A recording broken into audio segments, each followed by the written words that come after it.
প্রিয় বন্ধুরা, কেমন আছেন? আশা রাখি ভালো। পৃথিবীতে কিন্তু অসংখ্য ধর্ম এখনও আছে। তো বিশেষজ্ঞদের মতামত হচ্ছে পৃথিবীতে ধর্মের সংখ্যা আছে 4,300-র মতো, তাই না? তো আমরা আমার কথাই বলি, আমরা মুসলমানরা স্বর্গ নরকে বিশ্বাস করি এক, ইহুদিরা খ্রিস্টানরা স্বর্গ নরকে বিশ্বাস করে, সনাতন ধর্মের যারা তারাও স্বর্গেরও বিশ্বাস করে, তাও ধর্ম যারা তারাও স্বর্গ নরকে বিশ্বাস করে, তারপরে টিয়ান যারা মানে কনফুসিয়াস ধর্ম তারাও স্বর্গ নরকে বিশ্বাস করে, তারপরে জরথুস্ট ধর্ম তারাও স্বর্গ নরকে বিশ্বাস করে। এভাবে পৃথিবীর অসংখ্য অসংখ্য ধর্মে আত্মা, পরকাল, কর্মফল এবং স্বর্গ নরকে বিশ্বাস করে। আজকে আমরা আলোচনা করব আফ্রিকার আর একটা ধর্ম, এখানেও সেই স্বর্গ নরকে বিশ্বাস করার কথা আছে। তাহলে আজকের আলোচনা হবে আফ্রিকার ধর্মাচার, স্বর্গ, ঈশ্বর এবং পূর্বপুরুষ নিয়ে। চলেন শুরু করি। আদি আফ্রিকান সমাজ ব্যক্তি জীবন, স্বাস্থ্য, পশু সম্পদের কল্যাণ, কৃষি ভূমির উর্বরতা বৃদ্ধি ও সমাজের সামগ্রিক উন্নয়ন ভাবনায় ব্যস্ত থাকত। জানেন তো, আগেকার দিনে মানুষ কিন্তু তারা খাদ্যের সংগ্রহের জন্য ব্যস্ত থাকত এবং জীবন ছিল অনেক কঠিন। তারা পূর্বপুরুষদের জীবন মৃত বা লিভিং ডেথ গণ্য করত। মহাজাগতিক যে গুণাবলীতে আফ্রিকানরা বিশ্বাস করত। নিকট অতীতে স্বর্গ ও মর্ত্য একই ছিল।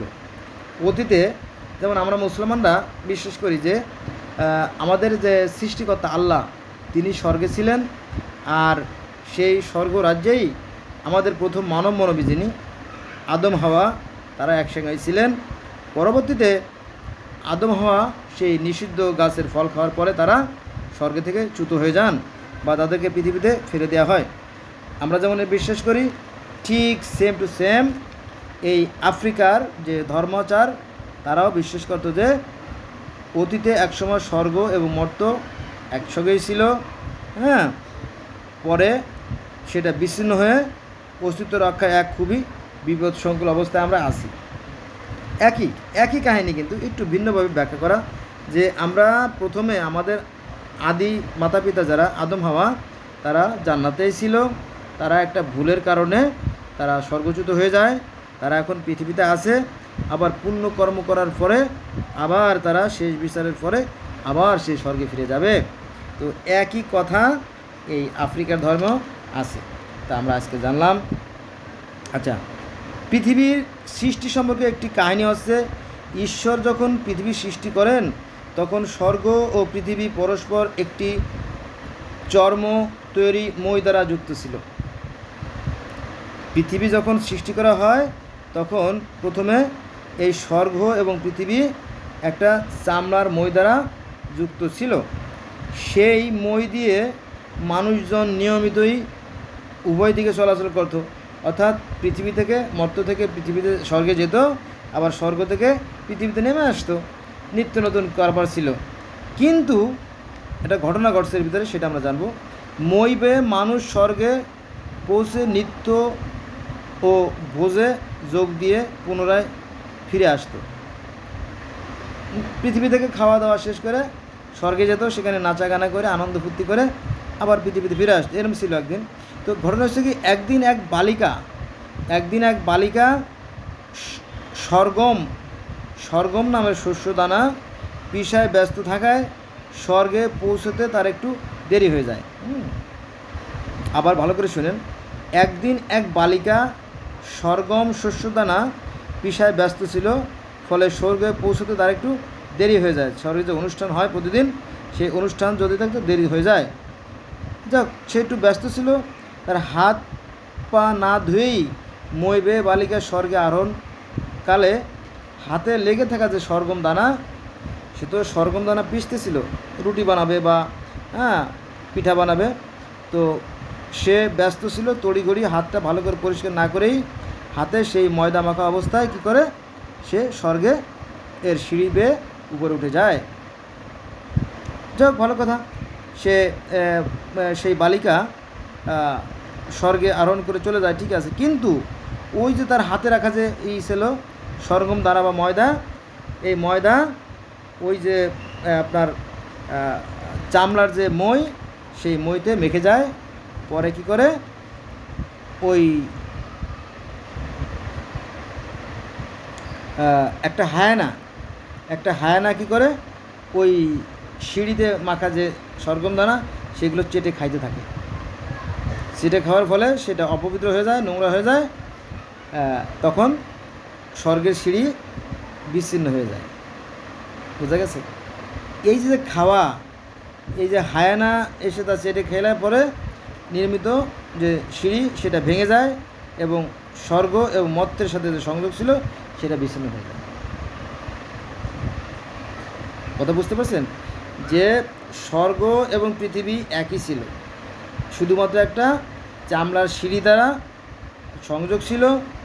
তো মানুষ পৃথিবী থেকে খাওয়া দাওয়া করে তারা প্রায় প্রতিদিন যেত স্বর্গে, গিয়ে তারা নাচা গানা আনন্দ ফুর্তি করে আবার পৃথিবীতে ফিরে আসতো। কিন্তু একদিন এক বালিকা সরগম দানা পিষতেছিল, সে হাত পরিষ্কার না করেই ওই সিঁড়ি দিয়ে যখন গেল, তখন হাতে ছিল সরগম দানা ময়দা লাগা, এটা সিঁড়িতে মেখে যায়, তাতেও দোষ ছিল না।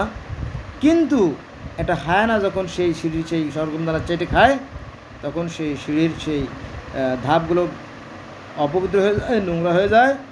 তখন স্বর্গ থেকে পৃথিবীর যে সম্পর্ক সেটা ছিন্ন হয়ে যায়। একেবারে ইসলাম ধর্মের সাথে মিলে যায়। যেমন আমাদের আদম হাওয়া এবং আল্লাহ একই সাথে স্বর্গে থাকতেন, তারপরে যখন আদম হাওয়া যখন ওই যে গন্ধব ফল খেলো, তখন তারা স্বর্গ থেকে চ্যুত হয়ে গেল। এই সেম কাহিনী, যে সেখানে সরগম দানা যখন হায়ানা খেলো, তখন স্বর্গ থেকে আপনার যে পৃথিবীর যে সম্পর্ক সেটা বিচ্ছিন্ন হয়ে গেল। একই, সেখানে খাইছিল কি সরগম দানা, আর আমাদের এখানে খাইছিল কি গন্ধব দানা। এই যে আফ্রিকার যে ধর্মাচার, এখানে বলা হয়েছে যে স্বর্গ আর পৃথিবীর যে সম্পর্ক সেটা ছিন্ন হয়ে গেল কি খাওয়ার কারণে? সরগম দানার যে আটা সেটা হায়ানা চেটে খাওয়ার কারণে। আর আমাদের ইসলাম ধর্মে আছে যে আদম হাওয়া গন্ধ ফল খাওয়ার কারণে তারা সেই স্বর্গ থেকে চ্যুত হয়ে গেল। সেম ঘটনা, there is no difference in Africa and Saudi Arabian Islam, isn't it? So let's go from today, we shall never call for the religion. চলুন আজ থেকে আমরা ধর্ম নিয়ে বাড়াবাড়ি করবো না। কিন্তু আমি আমি আমি আবুল বাশার, আমি পৃথিবীর বিভিন্ন ধর্মের একজন ছাত্র। আমি এই যে তথ্যগুলো সংগ্রহ করি, এবং কষ্ট হয়, কিন্তু কষ্ট হয়, তারপরেও আমাদের ভাইদের যদি কিছু কিঞ্চিত উপকার করতে পারি এবং মানুষের সাথে মানুষের যে বিভেদ, যে হিংসা, বিদ্বেষ, ঘৃণা, এগুলো যদি দূর করতে পারি, তাহলে আমি নিশ্চয়ই পরকালে আল্লাহর কাছ থেকে দাবি করতে পারবো, তাই না? তো আসুন, একই কাহিনী, তবে সময়ের পরিবর্তনের সাথে ক্ষেত্রবিশেষ বা ভৌগোলিক অবস্থানের কারণে মানুষ বিভিন্ন স্থানে বিভিন্নভাবে চলে গেছে, কিন্তু তার যে মূল যে ভিত্তি যায় সেটা কিন্তু একই রয়ে গেছে। বোঝা গেছে বিষয়টা? আচ্ছা, এবার আসেন মৃত্যু সম্পর্কে। আদি আফ্রিকান ধর্মের বর্ণনা হচ্ছে যে স্বর্গ থেকে এক গিটগিটিকে মানব জাতিকে মৃতহীন করার জন্য সংবাদ দিয়ে প্রেরণ করা হয়। স্বর্গ থেকে, আবার বলি, মৃত্যু সম্পর্কে আদি আফ্রিকান যে ধর্মের বর্ণনা, স্বর্গ থেকে এক গিটগিটিকে মানব জাতিকে মৃতহীন সংবাদ দিতে প্রেরণ করা হয়েছিল। মানে অমরত্ব, যে মানুষ আর মরবে না, মানুষের ধ্বংস হবে না, মানুষ অনন্তকাল বেঁচে থাকবে, এরকম একটা সংবাদ দেওয়ার জন্য একটা গিটগিটি পাঠানো হয়েছিল। আমাদের ইসলাম ধর্মের ভাষায় ফেরেশতা বা, তাই না, দেবদূত। যাক, তো সেই মর্তে পৌঁছতে দেরি করে। ওই যে গিটগিটির কাছে খবর আসছিল, সে এই মর্তে অর্থাৎ পৃথিবীতে আসতে দেরি করে ফেলে, কারণ পৃথিবীতে ইতিমধ্যেই পৌঁছে যাওয়া মানব জাতিকে মরণশীল করার পরোয়ানা দিয়ে প্রেরণ করা হয়েছিল একদিকে টিকটিকি আর একদিকে গিটগিটি। তাহলে পৃথিবীতে ইতিমধ্যে পৌঁছে যাওয়া মানব জাতি মরণশীল করার পরোয়ানা দিয়ে প্রেরণ করা হয়েছিল এক টিকটিকিকে। টিকটিকির হাতে গিটগিটি মারা খেয়ে পালিয়ে যায়। তাই টিকটিকির বার্তায় মানুষ মরণশীল হয়ে যায়। একটা হচ্ছে টিকটিকি, একটা হচ্ছে গিটগিটি।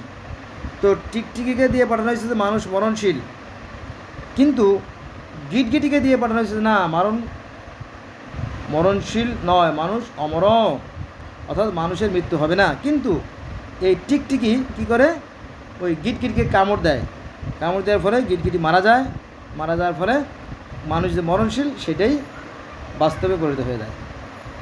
আর কি, একটা সরকার এসে একটা আইন পাশ করলো, সেই আইনটাই থেকে গেল পরবর্তী সরকার না আসা পর্যন্ত, অনেকটা ওরকম থেকে। তো আফ্রিকার আদি ধর্মসমূহে বিশ্বাস করা হতো যে মৃত ব্যক্তির আত্মা মহাকাশে বিচরণ করে। আমাদের ইসলাম ধর্মে সেম, যে মানুষের আত্মা যখন মহাশূন্যে চলে যায়, যারা সৎকর্মশীল তাদের আত্মা চলে যায় ইল্লিনে, আর যারা অসৎকর্মশীল, যারা খারাপ মানুষ, মন্দ মানুষ, তাদের কর্ম চলে যায় সিজিনে। আমরা একটা একটু আরও আপডেট করছি আর কি, ধর্মটা এই আর কিছু না, একই। যদি আপনারা দেখতেন বিষয়টা এক, মানুষের আত্মা চলে যায় উপসে, আকাশে চলে যায়। হ্যাঁ, সে কথা কিন্তু আছে, কোরআন হাদিস খুঁজলে আপনি পাবেন। আচ্ছা যাক, তবে সময়ে সময়ে জীবিতদের কাছে এসে নানা প্রকার কর্মে মানসিক সমর্থন জুগিয়ে থাকে এই আত্মা আর কি, আত্মার কথা বলা হয়েছে। এছাড়া কিছু কিছু মৃত্যুর আত্মা মনুষ্য বসতহীন স্থানে ও বনে জঙ্গলে আশ্রয় নিয়ে থাকে। ওই যে ভূত, প্যাত, দৈত্য, দানব, দাও। হ্যাঁ, তারপরে আরেকটা কথা বলি, সেটা হচ্ছে যে আমরা গ্রাম অঞ্চলে জানতাম যে যে সমস্ত মানুষ আত্মহত্যা করে, অর্থাৎ নিজে নিজে মারা যায় গলায় দড়ি দিয়ে বা বিষ খেয়ে, সেই সমস্ত আত্মা আল্লাহ পাক গ্রহণ করেন না। সেই সমস্ত আত্মাগুলো ডালে ডালে, গাছে গাছে ঘুরে বেড়ায়, এরাই ভূত, প্রেত, দৈত্য, দানব হয়ে যায়। এরকম কথা এখনও কিন্তু প্রচলিত আছে। যাও, আমরা কথায় যাই। এই সকল মৃত্যুর আত্মাকে মানুষের ক্ষতিকারক বলে বিশ্বাস করা হতো অনেক সময়। হ্যাঁ, এগুলো কিন্তু বিশেষ আছে, আমাদের ইসলাম ধর্মে আছে, আমরা এটা বিশ্বাস করি। সেই কারণে সে সকল আত্মাকে দূরে রাখার জন্য নানা প্রকার তন্ত্র ও মন্ত্রের ব্যবহার করা হতো। তবে অধিকাংশ আফ্রিকান সমাজেই পূর্বপুরুষের স্মরণে নানা প্রকারের ধর্মকৃত্য সম্বোধন করা নীতি ছিল। আফ্রিকায় প্রাচীন ধর্ম সংস্কৃতির কিছুতা ও ধর্মে অন্তর্ভুক্তিতে বিশেষ জাঁকজমকের প্রাধান্য ছিল। বিশেষ জাঁকজমকের ব্যাপারটা বলতে গেলে এরকম, যেমন আমাদের সমাজে যদি কোনো মানুষ মারা যায়, আমরা কিন্তু কুলখানি করি বা খরচ করি বা জিয়াফত করি বা পয়তা করি, এরকম একটা কথা কিন্তু আছে। হ্যাঁ, যে তার আত্মার সন্তুষ্টির জন্য আমরা কিছু টাকা পয়সা খরচ করি, সবাই তার দোয়া করে যে সে যেন পরে ভালো থাকে বা পৃথিবীতে মানুষের কোনো ক্ষতি না করে, এরকমটি আমরা অনেক বিশ্বাস আমরা পোষণ করে থাকি, অনেকটা সেম একই বিষয়। যাই হোক, ধর্ম নেতৃবৃন্দ বিচিত্র ধরনের বস্ত্র পরিধান করে অনুগতদের নেতৃত্ব দিয়ে মন্দিরে এসে প্রার্থনা পরিচালনা করতো। মন্দির মানে কি, আমরা যেমন মসজিদে যাই, আমরা মুসলমান, ঠিক আফ্রিকানরা সে মন্দিরে। এটা বহু আরও হাজার হাজার বছর আগে থেকে এটা তৈরি হয়েছে, ইবাদতখানা। যাক, তো প্রার্থনায় গণনৃত্য ও ঢাল ঢোলের শব্দযোগে উচ্চস্বরে গান গাওয়া হতো। আমরা মুসলমানরা কিন্তু গান গাই না, তবে আমরা মিলাদ পড়ি, আর ওরা